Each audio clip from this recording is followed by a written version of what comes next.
Hello, everybody. Just trying to get everybody logged on. Just bear with me. Admit all. Admit. I'm trying. And as soon as I get out, there's more people to come in. I'm trying, you guys. Bear with me. And I have this weird glare. Let's see if I can make it go away. Sorry. Much better. Okay, how's everybody doing today? And thank you for waiting for me patiently. I was doing a webinar with Agla on crisis control. Does anybody have anything they want to discuss today? Okay, here we go. Oh, you got a big one. Okay. I just called Fair Housing Foundation to find out if I can legally raise the rents now. I know I shouldn't, Patty. Please don't scold me. I know. I always thought my property was multi-housing rental subject to AB 1482. The counselor told me it is considered a single family home. How is that? My city is in the incorporated city of Huntington Park. House sits on the front, sits on my home in the front, and a separate rental units in the back. There are 3 units in the back with 1 building and apartments on top and 1 on the bottom. Is my property, in fact, a single family home exempt from AB 1482? If this is the case, can I raise my rents as much as I want? The answer to that is no. Not that I will, I just really want to be closer to market. Okay. Fair housing doesn't determine if you're subject to AB 1482 or not. And the way that I understood it is if you had more than 1 unit on 1 tax bill. So I would err on the side of caution that you do, not with that you don't, just because if you have more than 1 property on a tax bill, that makes you subject to AB 1482. I don't know why Fair Housing would have told you otherwise. That's the way I understood it. I would contact your legal counsel just to make sure that you have that on the right edge, and don't increase rents over 10%. 10% is the number right now. That one gets even scarier. If we increase rents over 10% during a global pandemic, it could be considered price gouging during a state of emergency, which is a violation of California Penal Code 396, subparagraph B, regarding housing. And it means you could be susceptible to a $10,000 fine and 6 months in jail. I don't know about you guys, but I don't look good in orange. What am I talking about? And what did all that say? Again, you can look it up. It's California Penal Code, not a civil code. It's a penal code. It's an arrestable offense. 396 subparagraph B specifically mentions rental housing. What they're talking about in very simple terms, state of emergency is in effect until December. So we could talk about it in January and see if they lift it. I'll let you know. If they lift the state of emergency, then I could tell you otherwise. But the state of emergency is still there. So we got to wait. And that is going to be in effect until December 35th or 31st. There is no 35th in December. I'm okay, I promise. So be careful with that. You don't want to increase rents over 10%. You guys know when we have an earthquake and they charge $5 or $10 for a gallon of water at the grocery store and ridiculous amount of prices for batteries because they can. That's what that is stopping. If they increase pricing over 10% during a state of emergency, it's considered price gouging and it's a criminal offense. So you want to be cautious with that, very cautious. Don't do anything over 10% right now.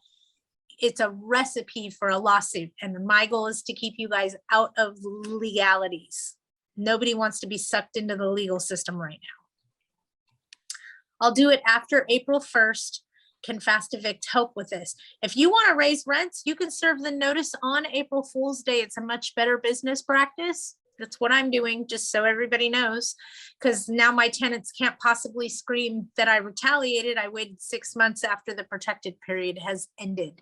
So also, if your tenants paid you throughout the pandemic, it's a better business practice. Give them a little bit of breather for 6 months before you give them an increase. It just sounds better. It's flows better. Does that make sense? This guy abused it. If you want to take the risk and increase rents, by all means, go ahead and do that. But you're making yourself just susceptible to litigation where there is no case law. That's all I'm saying. A lot of people are doing it. I get it. I understand. I don't know how that's going to work out for you in the events that tenants find out and they start coming after you. I mean, the way I read the law basically said that it's considered retaliatory and the court can fine you up to $2,500 per occurrence. What that means in English is if they find that you illegally increase the rent, when the case law comes down and everything comes down, because we don't have any rules yet. You got to understand that. We have ideas of laws, but they're not actual laws because we haven't put them through case law. So be careful, because if you raise the rent, and I'm just giving you an example of September of last year, and it comes back down the road that we couldn't increase rents during the protected period, the tenant could then sue you in court and the courts could fine you $2,500 for each month that you increase the rent during the pandemic or during that period. So to me, it's not worth it. It's not worth the $60 a month, the $100 a month. It's just not worth it. I get that you're in Sherman Oaks. That puts you in the city of Los Angeles, and they have protections until March 31st in the county, not the city. I apologize. I misspoke. So County of LA is protected until March 31st. That's why I say serve the notice on April Fool's Day. Can I increase rent by 10% next month? Okay, I'm going to say this to you guys. I wouldn't be in a hurry to increase the rent right now. And here's why. I don't know if you guys are paying attention. In San Bernardino, it costs the same amount of money to rent a house or rent an apartment that it does in LA right now.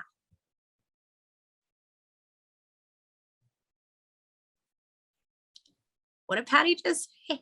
Patty says that it costs the same amount to rent an apartment in San Bernardino right now that it costs in LA right now.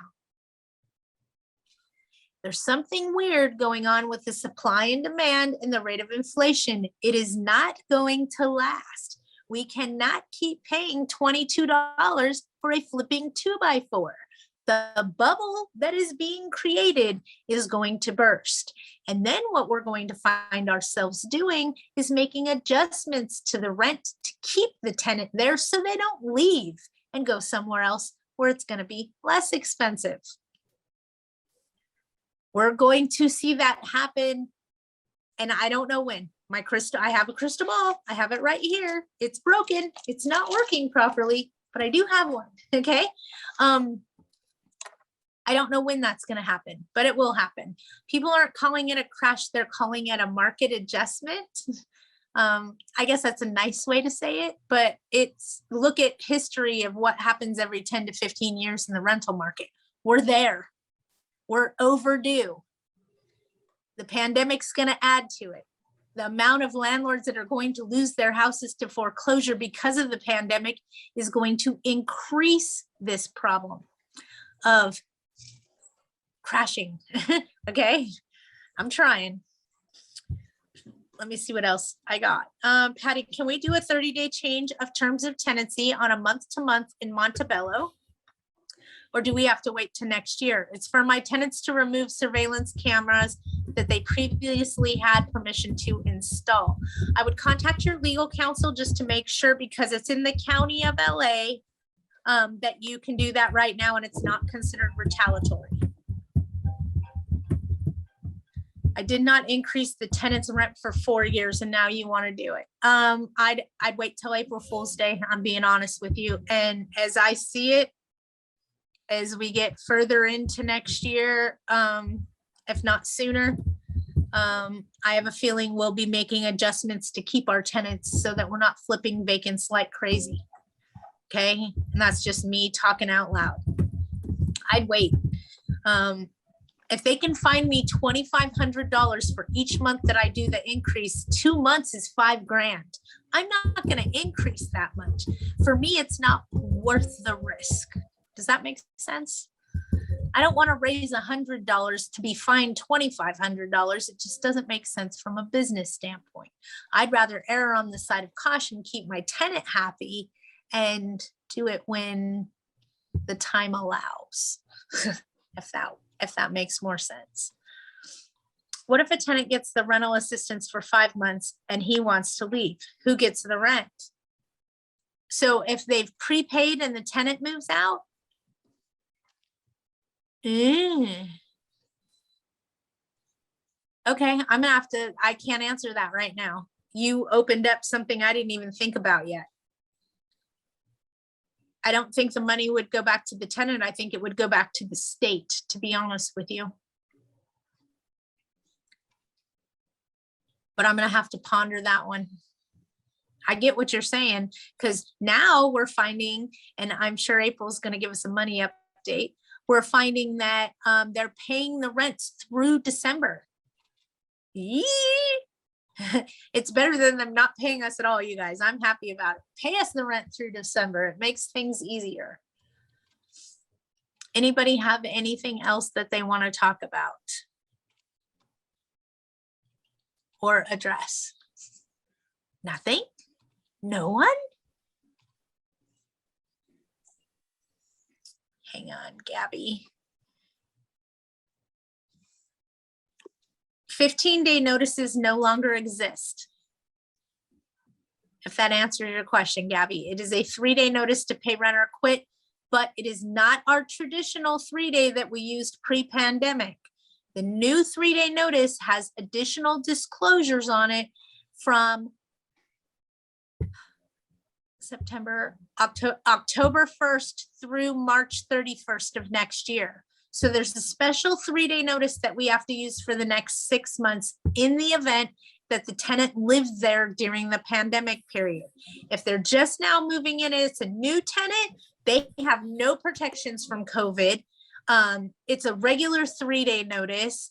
They didn't live with you during the protected period, therefore they're not protected. So for those of us landlords that are sitting on our vacant units waiting for the storm to go over, it's gone. List your house for rent at market value. Got me? Those of us that are sitting on vacants, waiting for it to go. The storm has cleared. Okay. Put your people in your vacants, get that money while you can get it. The grunion don't run forever. So we got to fill up our buckets while we can. But for those of you that have vacant units right now, I can't encourage you enough. Now's the time, get them on the market. The tenants don't have any protections if they didn't live there during the protected period. See how that worked? So they go right back on our old 3-day notice we've been using for the last 20 years. Okay. But new tenants that live there during the protected period have a special 3-day notice. Basically, the landlord needs to apply, or I'm sorry, the landlord needs to serve the 3-day notice, wait the 3 days to see if the tenant pays. If they don't pay, then they go apply with the state and put the state on notice that they're going to make that person homeless. And then you have to wait 20 days before you start the eviction process with the courts. Basically, it gives the state enough time to figure out if they're going to pay you, keep the tenant there, or what they're going to do. I saw more questions come through. City of LA. This past summer, landlord gave verbal okay for tenant to temporarily park in the garage until further notice. Garage parking is not included on the lease. How does this permission get revoked? You have to do it in a notice of change of terms of tenancy, but you're in the city of Los Angeles, so you need to wait. They have additional tenant protections throughout the pandemic period, so you're probably going to have to wait until October of next year. You mentioned at one point, if we have a new tenant after the protected period, that we do not have to do certain things. Is there a new protocol? Yes, Melanie. And I thought I just explained that, but let me go again. For any tenant that moved in on or after October 1st. They have no protections from COVID. So they use the old 3-day notice, not the new one that has those protections and disclosures in it. Anybody moving in new goes right back to the old way we were doing things, okay? If they've lived in there during the protected period, you have to use a special 3-day notice until March 31st. For notice of entry, is there still a 24-hour notice or did it change to 48? Please also address, yep, on the weekends. Okay. It did not change to 48. It's 48 hours in some certain instances. It all depends on what the verbiage in your rental contract says. Some people put in there that they have to give a 7-day written notice because they didn't know what to write when they wrote their rental contract. So it's very important you know what your rental agreement says regarding right of entry, because that's what you need to follow. A 24-hour notice to enter for any reason by a landlord can only be done during normal business hours from Monday through Friday from 8 a.m. to 6 p.m. You cannot legally enter on the weekends. So in the event that your tenant says, oh, you want to come on Saturday? That's fine. Come on, you can come. And you get there and they say, oh, I'm not letting you in. There's nothing you can do about it. You can't enter on a Saturday anyway. That is not normal business hours. See how that worked? So you need to make sure that you're going in Monday through Friday from 8 to 5. And that's all you got. Non-holidays. Holidays, you can't force entry either. Okay, so make sure everybody understands that. It's clearly written in California Civil Code 19, I think it's 47, Section D, paragraph 1. Right, Val? Did I get it right? I'm pretty good with that stuff, but not always. Okay, perfect. Sorry, I'm reading. Hi, Patty. LA County Consumer and Business Affairs is having a free COVID-19 rental debt webinar tomorrow morning at 12 p.m. They will be providing information on small claims. Okay, I'd listen to them, but be careful because the way they wrote this consumer debt is able to cross state lines, but the landlord has to collect it themselves. They can't hire someone to do it for them. All right, let me see if I can fix this. Okay. RSVP today, COVID-19 rental debt webinar flyer. Okay, so thank you for that, April. Tracy, hi, Patty. Can the landlord provide a citation notice attaching a fee for violating the terms of the lease? They say the tenant is consistently blocking the other tenants assigned parking. It's about like. Okay, so here's my question regarding if you can provide a notice attaching a fee for violating the terms of the lease. What does your rental agreement say? I went to both. And I have to do it. even, hang on, let me find out who needs to be muted. Somebody needs to be muted because I can hear you. I'll get back to it, Tracy. I'm trying to figure it out. Hold on. I'm getting better at this. Not totally good at it, but I'm getting better.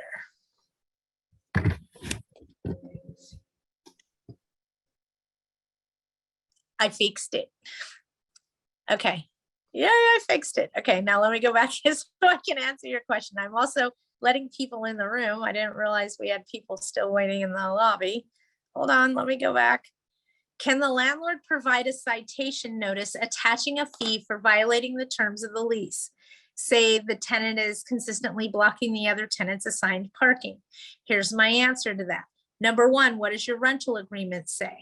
And just because it says it in the lease doesn't necessarily make it legal, okay? We don't charge them fees for breaking the rules, we evict them. Make sense? It's unethical for us to add additional fees onto a tenant when we should just be doing our job. So if they're violating the lease, blocking the other tenants assigned parking, tow them. Just saying, if you have towing If you have towing notices up on the property from a towing company, and mind you, their rules change by area code, by zip code. So what I tell you will work in Riverside will not work somewhere else. I love it. Somebody is currently trying to call me on Widget's way. Sorry. Not right now. We're busy. So you want to be careful with your towing and what your towing says, and call the tow company. Let them post the notice on the vehicle. Let them tow the vehicle away. See how that worked?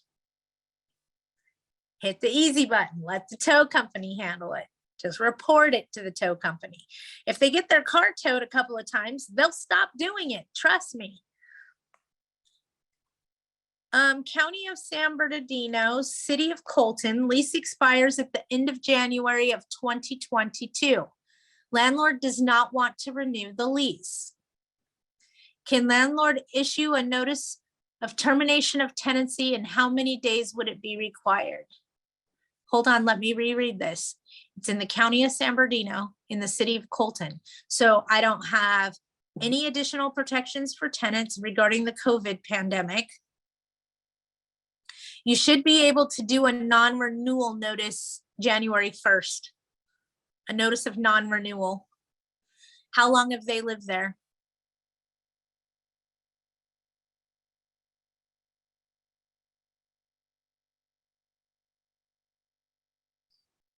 G. Jones, how long have they lived there? Have they lived there over a year? Since February of 2021, so it's just going to be under 1 year. So you're not going to owe relocation fees. I do a notice of non-renewal and serve it to them on January the 1st. And don't accept rent for February. If you accept rent for February, you voided that. And you now entered into a tenancy and continue the tenancy. So don't accept any rent for February. That will void your opportunity to do end of term. Did that help? Okay. Thank you. Thank you. Thank you. Thank you. Gabby, I have an upstairs and a downstairs unit that complain about noise, and I have been in verbal dispute among them. Oh, I have the hiccups. Sorry. They've been in verbal dispute among themselves. Stop right there. If they're in verbal dispute among themselves, they're disrupting the right of quiet enjoyment for neighboring residents. It's a 3-day curable breach of covenant. The next time they do it and get in a fight with each other again, you serve it again to both tenants. I don't care who started it. If they're involved in it, they get served. That way you don't discriminate. Okay. Right to quiet enjoyment. They're in violation of their written lease contract by arguing with neighboring residents. They're in violation of their written rental agreement for right to quiet enjoyment if they're screaming at the on-site manager. They're in violation of their right to quiet enjoyment if their dog is barking. They're in violation of their right to quiet enjoyment for any nuisance that's happening on the premises, okay? Any nuisance. Right to quiet enjoyment is the one thing that you can always throw in there if they're fighting with each other. I saw something too about calling the police, but they don't. They have asked each other if I can evict the other guy. Any ideas? This has been going on for about a year. Yeah, start serving them notice that they're disrupting the right to quiet enjoyment for neighboring residents. And if this continues, you're going to have to do your job. Once you have enough notices, you should be able to do an eviction once you can prove that it's a nuisance. I hope that helped you.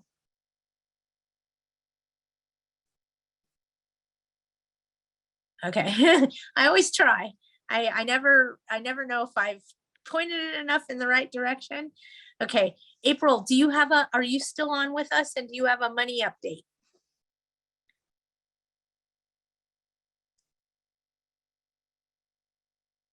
She might be busy on the phone. I see that she's on here, but she could be busy on the phone. When you're not busy, April, unmute yourself and give us a money update. Does anybody else have anything that they want to talk about? You can unmute yourself and tell me all about it.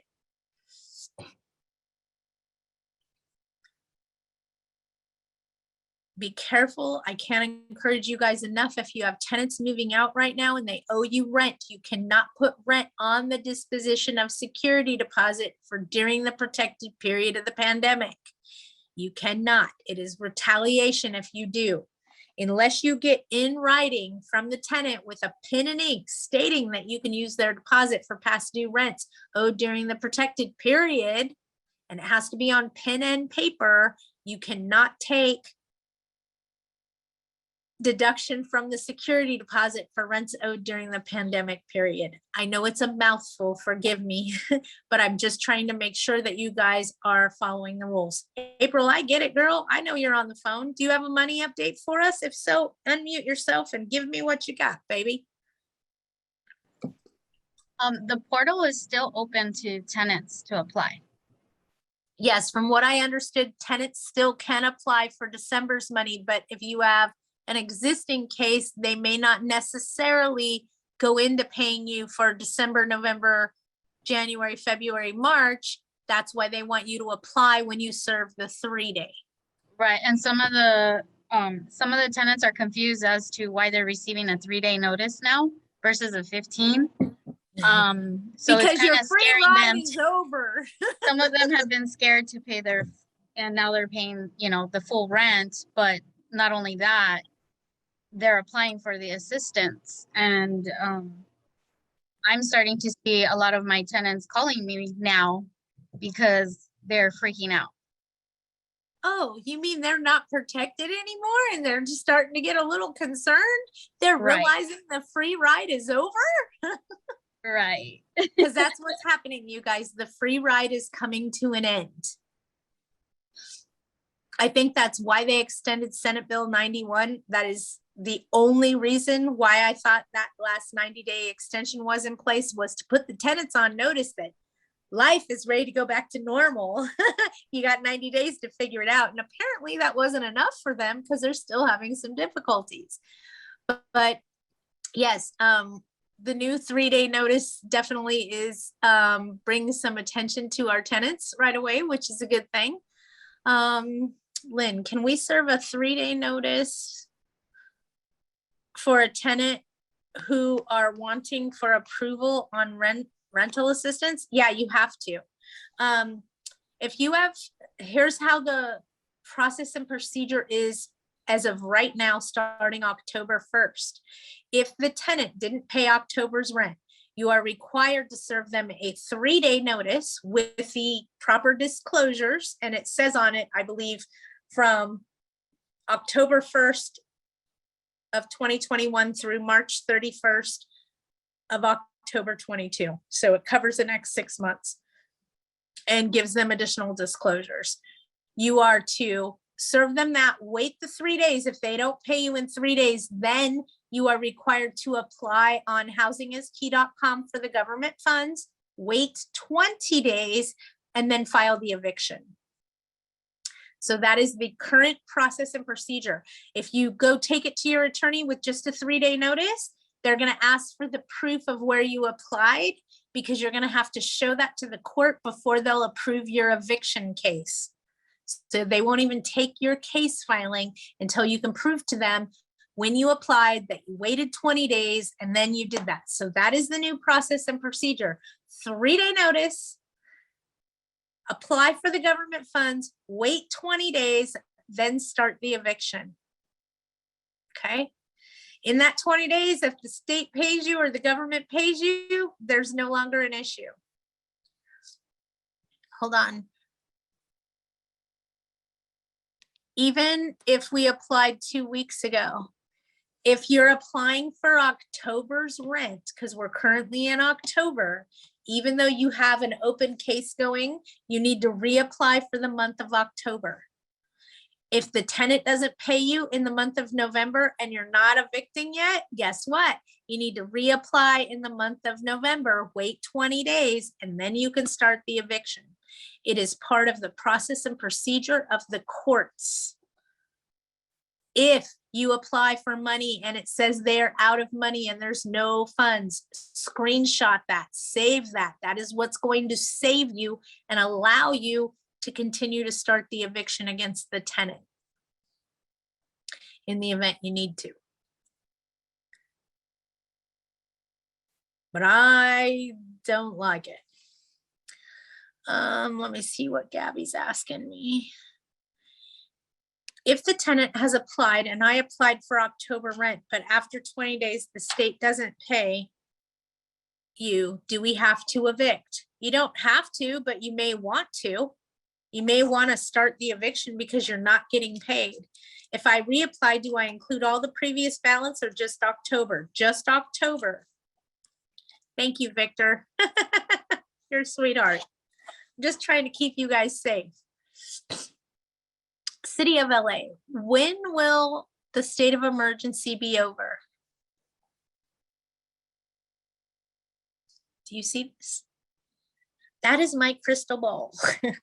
Currently, the state of emergency is going to stay in effect until December 31st. It could be extended even longer. I don't think it should be. I think it's bureaucracy and BS. Okay, it's just my opinion. But currently, the state of emergency is staying in effect till the end of this year. So don't raise rents over 10% because none of us want to be wearing orange. I don't look good in orange. Just saying.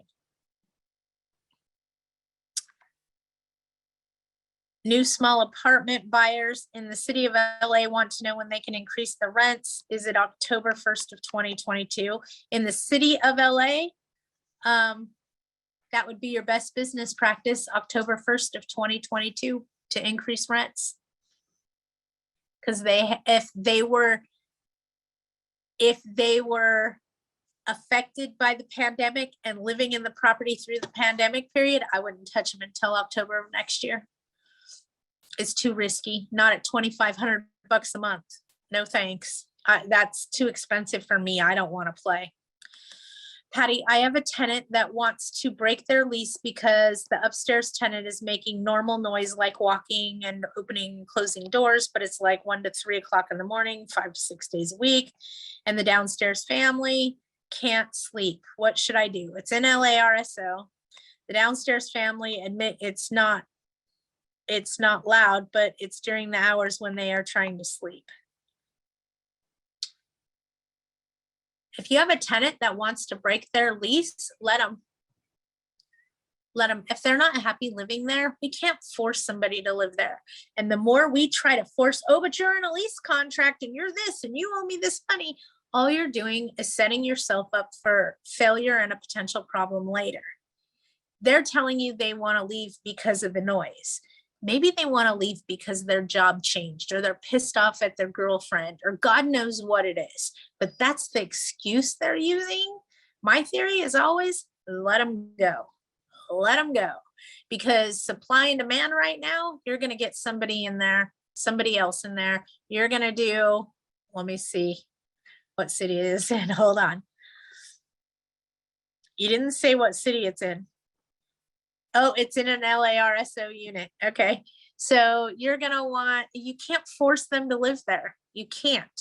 And if they continue to live there and they're not happy, they're going to find reasons to get out of the contract.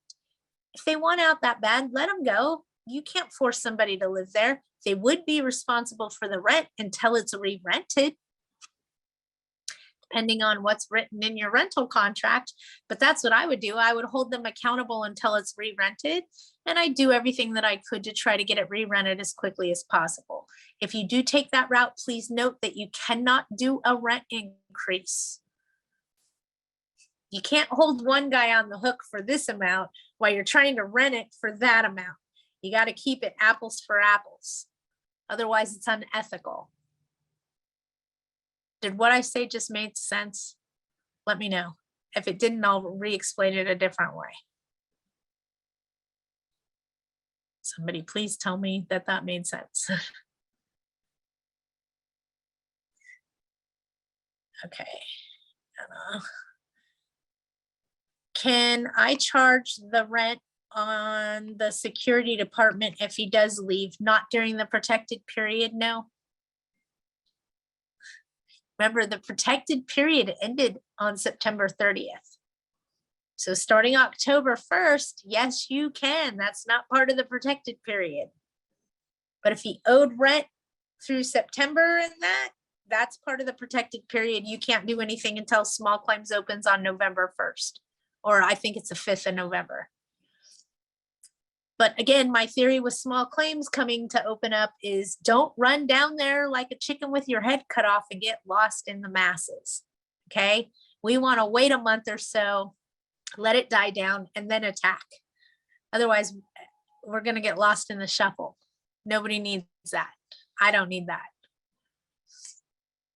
I mean, if half the state of California is going to file a small claims case on November 1st, how long of a delay do you think that's going to be to get into court and all that other stuff? It's going to be bad. Does anybody have anything else? Oh, yep. Val's got me. Hang on, Val. Let's see what you got. And I'll write a letter to him to sign stating that he agrees to pay the rent from the security deposit. Yes, if he owes rent, or you have a tenant that owes rent during the protected period of the pandemic, which is March of 2020 through September 30th of 2021, and they vacate or they want to vacate and they owe money, have them put in writing that you can use their security deposit towards their past due balance. Otherwise, you can't. You have to give them their money back. But if they owe for October, charge them for October and charge them daily rent up until the day before a new tenant moves in. Why do I say the day before? Because the day a new tenant moves in, that's when your prorate starts, right? So you can only charge them rent up until the day before, because the day a new tenant moves in, somebody else is paying the rent. And it's unethical for you to charge two different people rent for the same property during the same time period. That'll get you sued quickly. So if you're trying to sign up for a lawsuit, there's a quick way to do it, just so you know. Sure, Anna, anytime. All right, does anybody have anything else for me?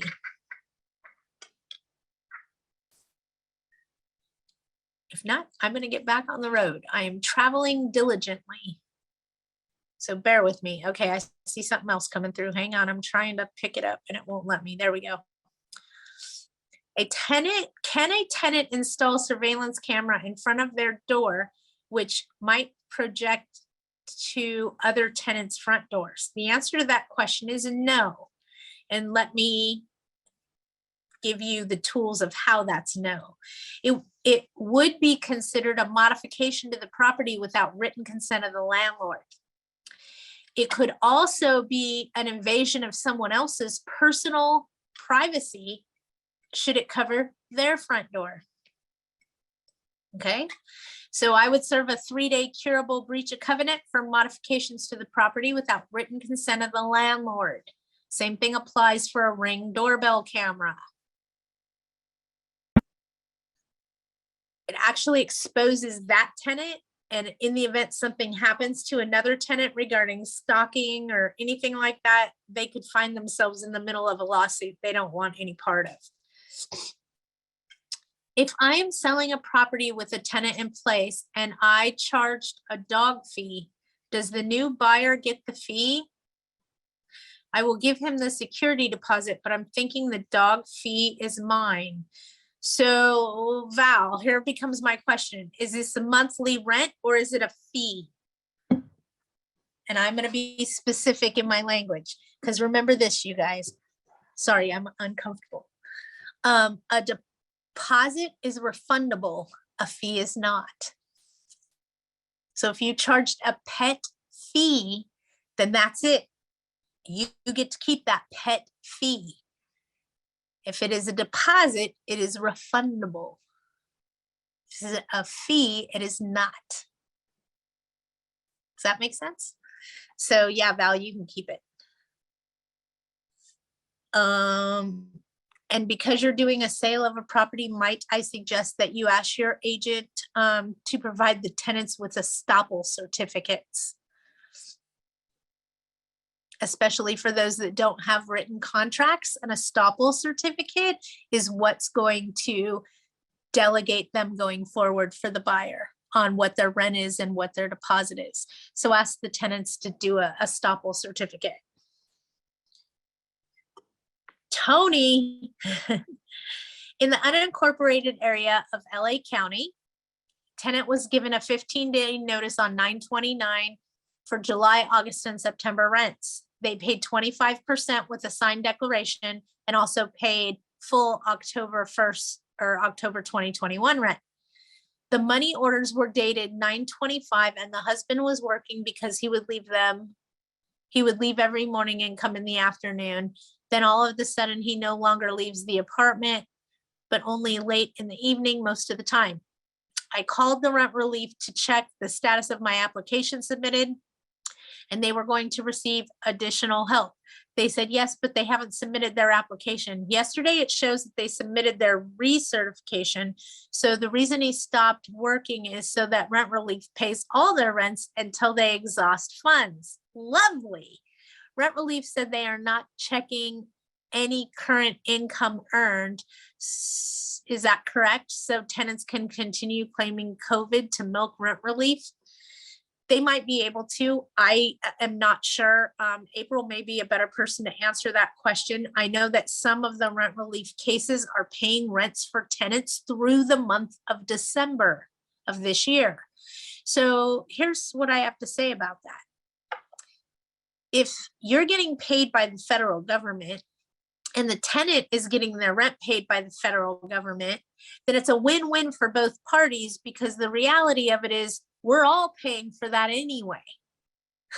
You might as well fill up your buckets while the grunion are running, because they're not going to run forever. Makes sense? I get that they may be fibbing. I get that they may be bending the truth. That's not for you to decide. That's for the federal government to decide, because they're in the tenants' bank accounts with a microscope, not your business. Okay. If they see them being deemed worthy to collect the money, then let them collect the money. It's a win-win for everybody involved if everybody gets a benefit from it. And I'm paying for it. You're paying for it. Everybody's paying for it. So you might as well fill up your buckets. Yeah, I know, but we're all paying for it. So if somebody owes you money, go apply, because I'm paying for it. You could take my portion. They are asking for proof of income, but some tenants that submitted tax returns, they are using the same proof of income for the recertification. And I get it's not fair to taxpayers, but if taxpayers are getting their rent paid, then we're paying taxes on it anyway. You know what I mean? So All I'm Patty, trying to, yes, sorry, don't mean to interrupt. you're fine, you're fine. For the recertification, they do have to supply proof of income. However, they're asked if they're going to be using their tax return. They already have that on file, so they don't need to submit anything other than just an application with the months Okay. that they're requesting. Okay, perfect. And like I'm saying, you guys, all of us taxpayers are paying for this anyway, whether we like it or not. So if you have the opportunity to apply and get paid and stop the bleeding, do it.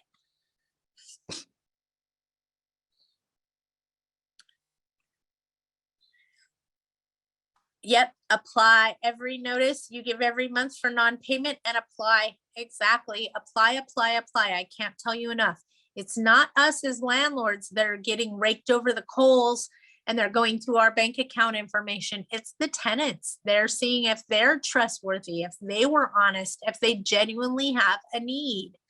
And if you get something that says, I'm sorry, your tenant's application's been denied, take that as gold and run to your legal counsel, because they are telling the court, the government assistance program is saying they don't apply for rent relief. How are they going to fight that in court?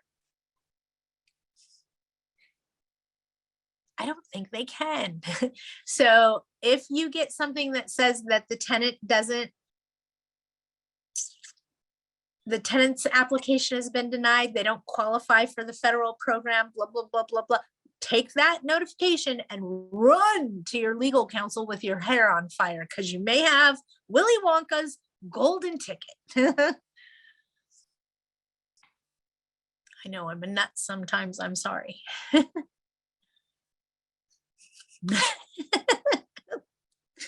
I try to use analogies. I taught a class earlier for Agla today, and I'm like, yes, do not pass go. Do not collect $200.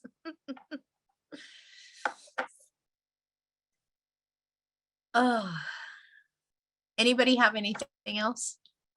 Need to get back on the road, you guys. The problem I have is that I applied with his wife's email, but his declaration says to use a different email, so I used his, but Rent Relief is using hers. So should I continue to use her email? Use hers. If Rent Relief's using hers, use hers and notify him that you're going to be using her email address, because that's what Rent Relief has on file. Okay.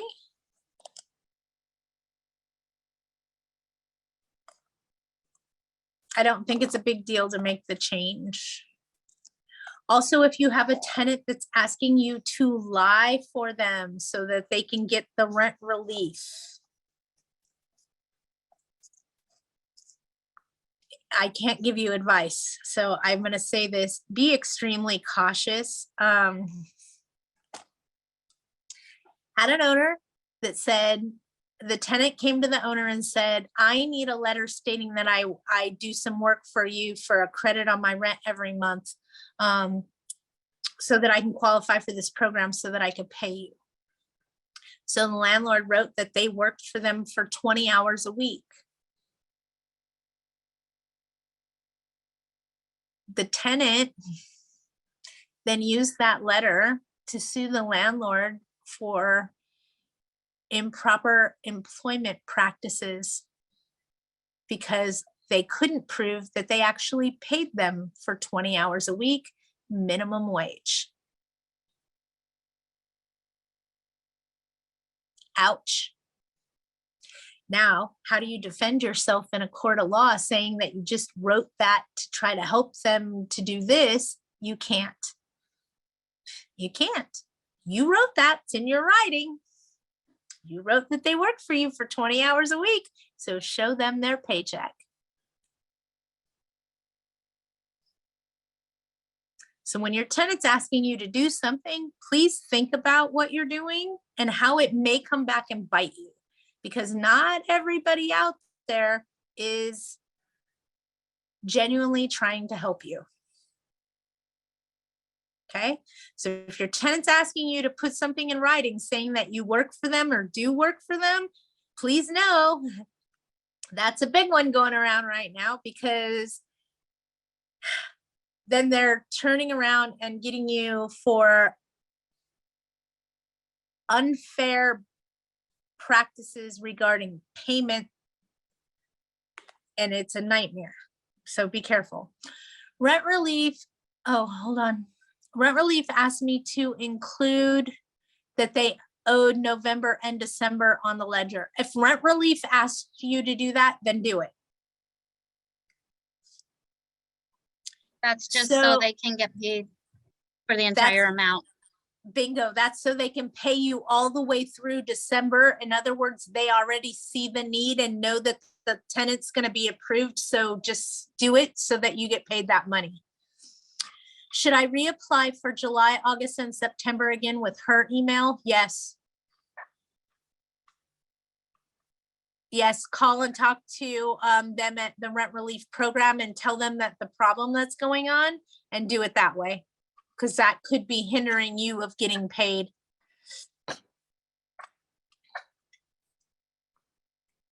Okay, anybody have anything else?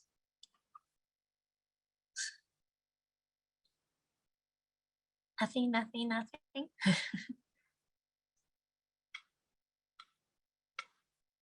Nobody. All right, I'm gonna get back on the road then. I'm on a mission. We will be back live next week. If you guys need me for anything in the interim, please feel free to give me a call. I'd be more than happy to help assist you. Stay out of trouble. And I really want to say something, but I don't want to offend anyone, so I'll keep my thoughts and comments to myself. You're welcome. You're welcome. I'm not going to say it, Melanie. Say it. Everybody's saying, say it. Let's go, Brandon. There, I said it.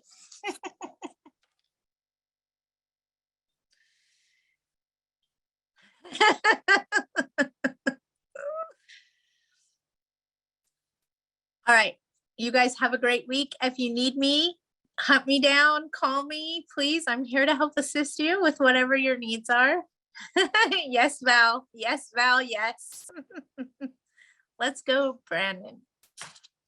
All right, you guys have a great week. Err on the side of caution. There is light at the end of the tunnel.